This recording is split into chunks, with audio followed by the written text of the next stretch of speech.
अस्सलाम वालेकुम dear students, welcome to my channel SciFi Tech. इस वीडियो के अंदर हम सॉल्यूशन देखने वाले हैं हमारी असाइनमेंट CS409। लास्ट डेट है 3 नवंबर और इसको आपने इसी फाइल के ऊपर सॉल्व करके सबमिट करवाना है। ठीक है, लाइक जो ये आपकी असाइनमेंट फ़ाइल है इसके अंदर ही आपने इसका सॉल्यूशन लिख के इसको आपने सबमिट करवा देना है। अच्छा, इसके अंदर हमने करना क्या है, क्या क्वेश्चन दिए गए हैं, चलिए उनकी तरफ चलते हैं बगैर टाइम वेस्ट किए। यहाँ पर क्वेश्चन नंबर 1 ये है आपका कि यहाँ पर ना हमारा जो डेटाबेस होता है उसको एक्सप्लेन करने के 3 लेवल होते हैं। एक होता है इंटरनल, एक होता है कंसेप्चुअल और एक होता है एक्सटर्नल लेवल। अब ये लेवल क्या क्या कंटेन करते हैं ये मैं आपको बताता हूँ। देखें, जब हम इंटरनल लेवल की बात करते हैं ना तो इट्स मीन हम ये डिस्क्राइब कर रहे हैं कि हमारा जो डाटा है वो फिज़िकली कैसे स्टोर होगा। लाइक उसका जो डाटा जब स्टोर होगा उसकी जो फाइल टाइप जो फॉर्मेट्स होंगे वो क्या होंगे। ये हो गया आपका इंटरनल लेवल। और कंसेप्चुअल लेवल क्या होता है? कंसेप्चुअल लेवल के अंदर ये होता है कि जब हम ये डिफाइन करें कि उसके अंदर टेबल कौन से होंगे, उसके अंदर रिलेशनशिप क्या होंगे टेबल के आपस के अंदर, ठीक है, और उसके अंदर कंस्ट्रेंट्स हमारे क्या होंगे, तो ये होता है आपका कंसेप्चुअल लेवल। उसके बाद आ जाता है एक्सटर्नल लेवल। अब एक्सटर्नल लेवल के अंदर ये आता है कि एक पर्टिकुलर जो ऐप है या एक जो पर्टिकुलर हमारी वेबसाइट है वो किस तरह से इंटरेक्ट करेगी हमारे डाटाबेस के साथ। ठीक है, तो उस जब हम उसकी बात करेंगे इस चीज़ की तो उससे हम बोलेंगे ये हम एक्सटर्नल लेवल की बात कर रहे हैं। यहाँ पर उन्होंने हमें सिनेरियो दिए थे, उन्होंने बोला था हर सिनेरियो के हिसाब से उसको पढ़ें और ये लिखें कि ये कौन से लेवल की बात हो रही है।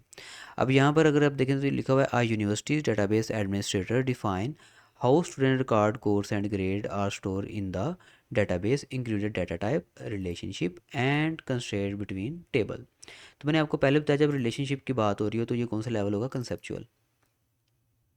इसी तरह से यहाँ पर आपकी बात हो रही है कि डाटा जो है वो किस तरह से physically sorry a student use the university mobile app to view only their own profile enrolled courses and GPA.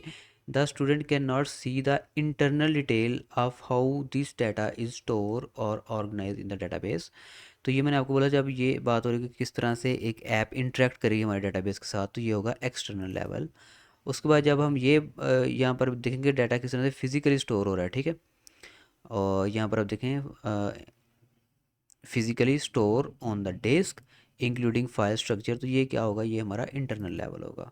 ठीक है, तो ये यहाँ पर हमने लिख लिया ये इंटरनल लेवल है। तो यहाँ पर हमने बस लेवल्स ही लिखने थे कि ये कंसेप्चुअल है, ये एक्सटर्नल है और ये इंटरनल है, दैट्स इट। बाकी मज़ीद इसके ऊपर अगर आपने पढ़ना हो तो आप इस इन लेवल्स को वन बाय वन सर्च कर सकते हैं क्रोम के ऊपर, तो आपको इसकी डेफिनेशन मिल जाएगी हर लेवल के अलग अलग। उसके बाद नेक्स्ट क्वेश्चन नंबर 2 था हमारा। यहाँ पर उन्होंने हमें कुछ सिनेरियो दिए हुए हैं और उन्होंने बोला है कि ये आपने बताना है ये कौन सी की है। अच्छा, अब जो हमारा डेटाबेस है ना इसके अंदर कुछ कीज़ होती हैं हमारी, ठीक है, जो हमारे कॉलम्स होते हैं उनको हम सेट कर सकते हैं, उनकी उनके ऊपर कुछ कंडीशन सेट कर सकते हैं और उन कंडीशन को जब हम सेट करते हैं तो हम बोलते हैं कि हम इनको एक की मतलब असाइन कर रहे हैं, कुछ इस तरह से। तो यहाँ पर जो हमारे पास कीज़ होती हैं वो एक होती है सुपर की और उसके बाद कैंडिडेट की, प्राइमरी की, सैरोगेट की, कंपोजिट की और एक फॉरेन की भी होती है लेकिन वो यहाँ पर मुझे कहीं पे नज़र नहीं आ रही। खैर, मोस्टली जो हमारे पास यूज़ होती हैं वो होती है एक सुपर की, उसके बाद प्राइमरी की और एक फॉरेन की।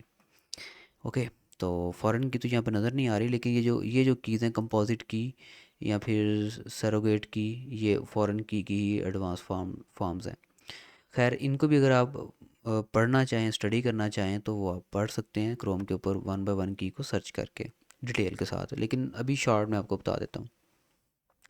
अब सुपर की क्या होता है? सुपर की देखें ये होता है कि जब जो है वो हमारे पास एक सेट ऑफ जो है वो एट्रीब्यूट हो, ठीक है, और उससे हमने एक चीज़ को यूनिकली आइडेंटिफाई करना हो। जैसे फ़र्ज़ करें in the employ table the combination of employ ID and email uniquely identifies every employ in the organisation. यानी कि जो ऑर्गेनाइजेशन के अंदर जो एम्प्लॉय का डाटा है वो हम दो चीज़ों से उसको आइडेंटिफाई करवा रहे हैं। फर्स्ट वन इज़ ईमेल और second one is email ID. यानी कि किसी भी एक जो हमारे पास एम्प्लॉय है उसका एम्प्लॉय आईडी और ईमेल किसी दूसरे एम्प्लॉय के आईडी और ईमेल से मैच नहीं करना चाहिए।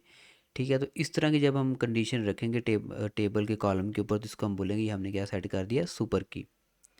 उसके बाद चलते हैं प्राइमरी की तरफ। प्राइमरी की क्या है, देखें, जो हमारा सुपर की है ना, उसके अंदर दो टेबल इंक्लूड, दो हमारे पास कॉलम इंक्लूड होते हैं, लेकिन प्राइमरी की के अंदर जस्ट एक कॉलम इंक्लूड होता है, ठीक है।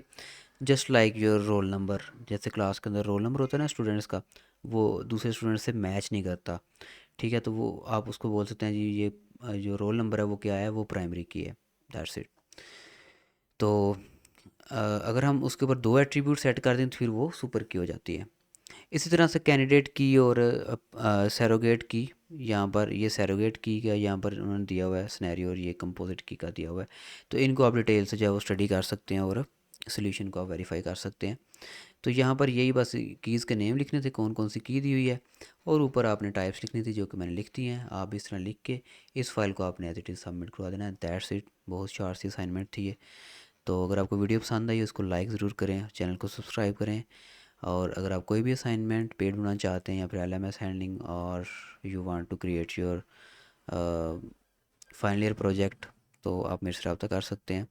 ये नंबर आपको यहाँ पर कॉर्नर में मिल रहा होगा। मिलते हैं अपने नेक्स्ट वीडियो में, तब तक के लिए अल्लाह हाफिज़।